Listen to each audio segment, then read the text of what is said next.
No. That's normal for them, fucking mad bastards. Not until 4, it wasn't. 2, 3, 4, 5, 6. And then they neutered the hyper system. Which even then, you could debate if it even was really nerfed. It was, especially going into games like Warriors All-Stars, where the Samurai Warriors characters were basically useless. I don't know, man. Magoichi Saika, he's still pretty decent. I don't think he was in that game. Lol. And what I mean by neutered is in Vanilla 4, everyone was awesome and overpowered, and then by 4.2 they nerfed it, and then by Empires they made them almost non-existent, and then they made them as easy as killing babies. Jeez. To have to fight against them. And then I think they're a little more usable in Orochi 4, but that's not saying much. Yeah. Let's see, what am I... You are going down and to the left. Oh yeah, right, okay. Or that way, I guess that works too. I'm pretty sure there was a gate behind me, so I wasn't about to try to get through there. Yeah. Luckily, again, with these skills on, Muso is automatically regenerating, so that's really nice. God. Locked areas, though. A bit agitating, but it's not horrid, I guess. Yeah, you are here for a mission, though. Capture this area with Zoro. Got it. It's unfortunate how short that move's range ultimately seems, though. Yeah. I think you can get combo extending skills, or at least individual attack extending skills. Wait, let me try it. Still kills most enemies in one hit, though. Remember when the previous games were cool and you could get skills that were designed for individual characters and gave them a bigger buff because of it? Remember when characters were unique? Remember unique character skills? Like Essence of Sand Power? Yeah. Making your R1 move stronger when you actually had R1. Oh yeah, R1 moves are gone! Those were folded into triangle moves. Which Just are... press triangle and do nothing, and... I've legit not seen a good triangle move to use yet, besides giving Zoro a projectile, I guess. You're going south. Oh. You have an objective down south. In the south from where you were. Well, luckily his normal speed is still kinda... Oh, I see. Luckily my normal speed on Snakeman is still kinda quick, so it's not the worst thing, but eh. Oh yeah, dashing in this game is kind of fucky, because if you're remotely touching a direction in front of a crowd of enemies, you will shoot towards that crowd of enemies. Yeah, like for example, if I'm up above and I hold forward, I just immediately dogpile onto an enemy down below. That is really fucking agitating. Your dash only stays a true dash if you're holding complete neutral. Yep. And that's very unintuitive for when you're trying to go fast. No. Yeah. Oh yeah, I can't take it over this area now. Fuck yeah.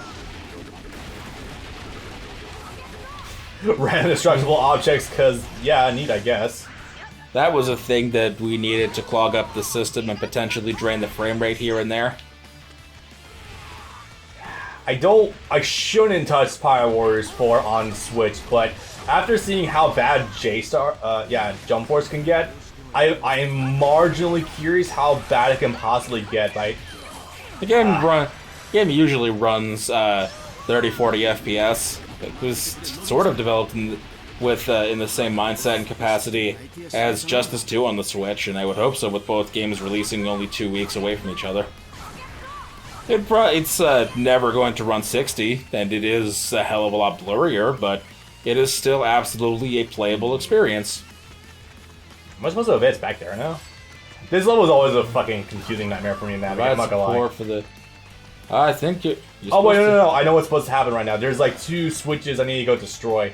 And this sucks because, oh god, this level is rough to navigate with these tight corridors. Right, you have to do something with cannons. Yeah, okay, so this one over here, I think you have to navigate up here and then head left. Yes? Yeah? Up one. Go that's a one-way. Hang on, I think I know where it's supposed to go. No, go... maybe. No, I remember that. That's a panda dick. Or not? I don't like this level. Wait, no. It's from over there. It's down here. There's a staircase here. I'm pretty sure. I don't like this level. Around, I like the outside, but not when you're trying to find these specific switches. There it is. Okay, this took me unreasonable amount of time to figure out the first time through. Now this sounds like a stage out of the first game. Yes. I shouldn't be nostalgic for a first game, but I still sometimes kind of am. The first game is, by the way, the most unique. The QTE fucking platforming, which for The better or fucking, worse, whenever there's a switch, having Luffy fucking wind up into a headbutt to turn the switches on. yeah, the Gum Bell just like right there for some fucking reason. That's like the only time you really see a Dynasty Warriors game try to become like a platformer. Yeah, that's the only time they, other way. That's the only time they ever did anything unique or unique, cute, or interesting with it. It's this way. Yeah, here it is. Hopefully it's not one way. Okay, no, it's not. Sweet. This stage is a mess. This is.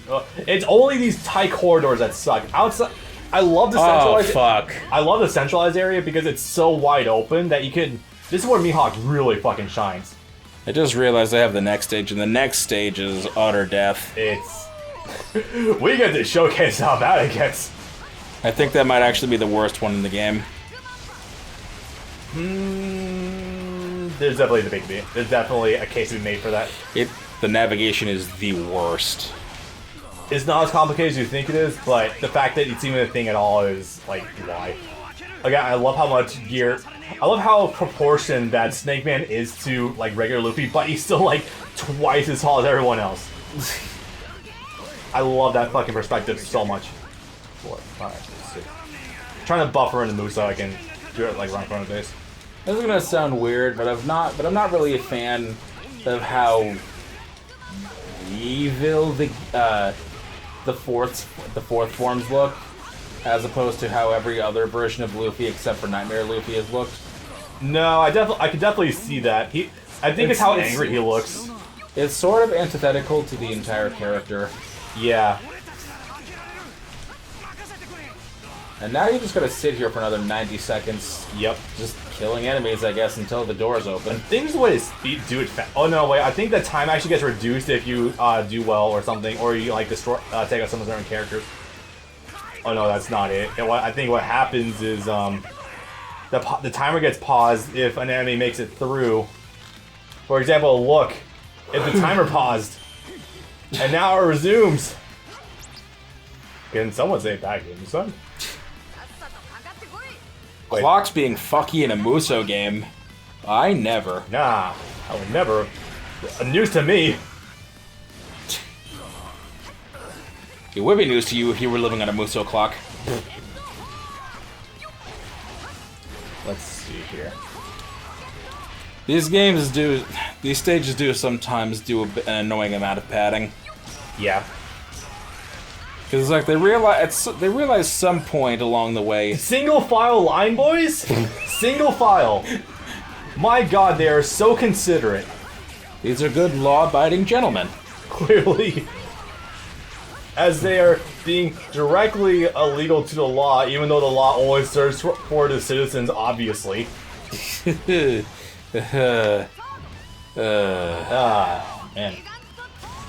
It's uncomfortable how we get with the commentary sometimes, how timely it is. Look, man, I'm tired of politics in my anime. There's never been politics in my anime. I don't want it in here. It doesn't belong. Gundam. One Piece has never been political. Luffy has never once ever had to fight the government for the betterment of the populace. Literally the entirety of Fujitora smokers' existence to get rid of the warlord system that's usurping the government as a whole. It's just not a concept that exists, and anyone who thinks it does is dumb. The whole idea of pirates is if the government is going to serve the people, then they should rise against it. Nope. No, it doesn't belong here, man. It's just about adventure and finding cool islands where there are snow rabbit gorillas and clouds that you can walk on.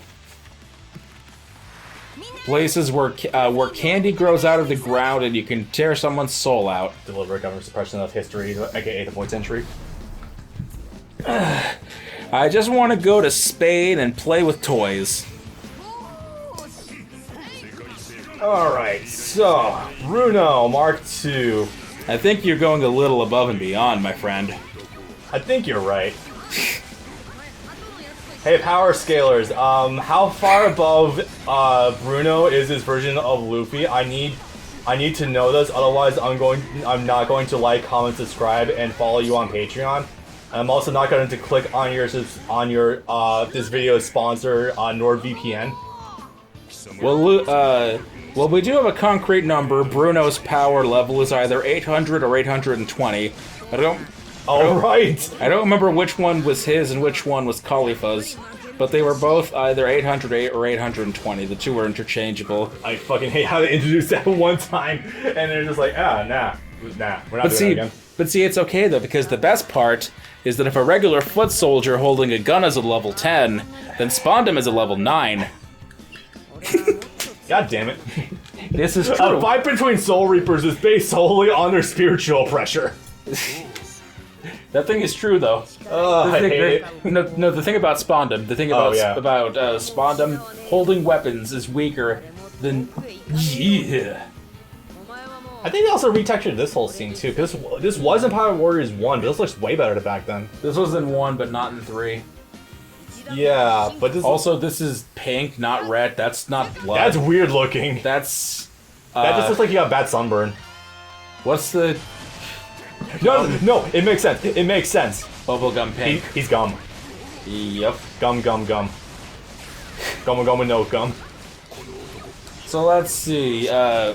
Spondum is a 9. There is... The weakest... Fukuro himself, the weakest one was 600. There's 800, there's 810. Those two, again, are interchangeable.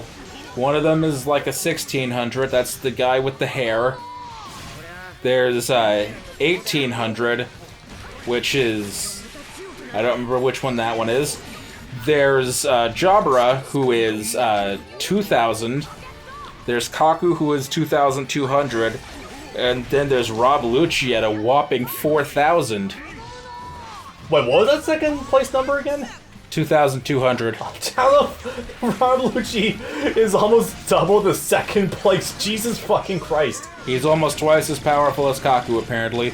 Which, hey, I guess that gives us a good metric for Zoro and Luffy, or it would if it weren't for the fact that the next arc showed us that Zoro has the greatest endurance on the face of the planet. Does that really go to show... does that more go to show how much of a bitch the lower level CP9 are? Or how much weaker all those other Straw Hats are compared to Gear Second? Because that's a jump. The problem is that qualifications for CP9 aren't based on power in the literal sense. They're based on ability, I think. It's based on mastery of the 6 powers. Which I only remember like 3 of them, which is why it was so funny when they had a guy who was also on the train that Frankie fought, whose name was Nero, who was the mousy fucker, and he only mastered 4 of the 6 powers. Yet for some reason he still qualified for being a CP9, but that's okay. Lucci actually thanked Frankie for murdering that guy by throwing him off the train, because anyone who hasn't mastered all of the 6 powers isn't worthy of being a real CP9. You did us a favor. Then why the hell was he on CP9 to begin with? Your qualifications are so fucking loose, you goddamn clod. Sorry. Because Spondum's an idiot? Yes. Yes. Hey mankind, what's up? Yep. Okay. So luckily this scene is still really well done, and I will not hear anyone's bitching about it. This is really, really good in dubs. Oh, if you mean in general, yes. Yes. Honestly, this rendition of the scene... Oh, you still have some of your food. I still have a taco. This particular rendition of the scene, I think, might be on par with, if not a little worse than 1's. Oh, the actual scene itself in this game? Yeah, the way it is rendered. I would be willing to agree. Because there's no one up there with him, no one up there with her. It's like you could have at least rendered the CP9 members who are bosses here, because they're supposed to be standing like 10 feet away from her. And to think, and Frankie is also supposed to be up there too, right with her. Who? Because they're basically attached at the hip. Who? Frankie. Who? Yes. Yes. That guy we haven't seen in a while. Yeah, I know. He came up like a couple times we fought him, but hasn't been here since. And to think, we have the scene dubbed in a limited adventure in 2007. It's funny you should mention that because, so in that game you unlock flashbacks based around boss fights and characters' pasts. Mm-hmm. And they come up in each level based, mostly dependent on relation to characters.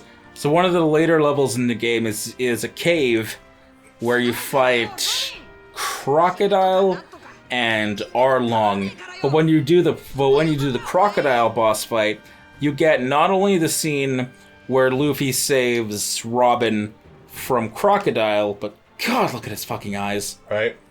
You not only get the scene where Luffy saves Robin from Crocodile, you also get the I Want to Live scene in the same boss fight in that game. That is so weird. Proof of concept for the dub coming in the future and like 5 years afterwards. Thereabouts, yeah. Mm-hmm. Ugh. Ugh. Yay. It looks like he has shit on his neck. Yeah. That is a carpet. That is not a creature. Throw rug. Yeah. Yeah, this looks pretty miserable. I am inclined to agree. This is, I think, everything aside, the soft engine from Dead or Alive, everything about this scene is fundamentally worse than it's been in the past. I think you could have just gotten away with reusing the scene from 3 again. Don't they also have the actual shooting of the flag? Oh my god, we have 2 levels to go. Yep. Huh. This is back the chasing Frankie. Oh, yeah, I get to make a mess of that level. Sweet. I will get back to around to using Zoro, guys. Don't worry. I'll give him a shot. I haven't used him yet. Fair enough.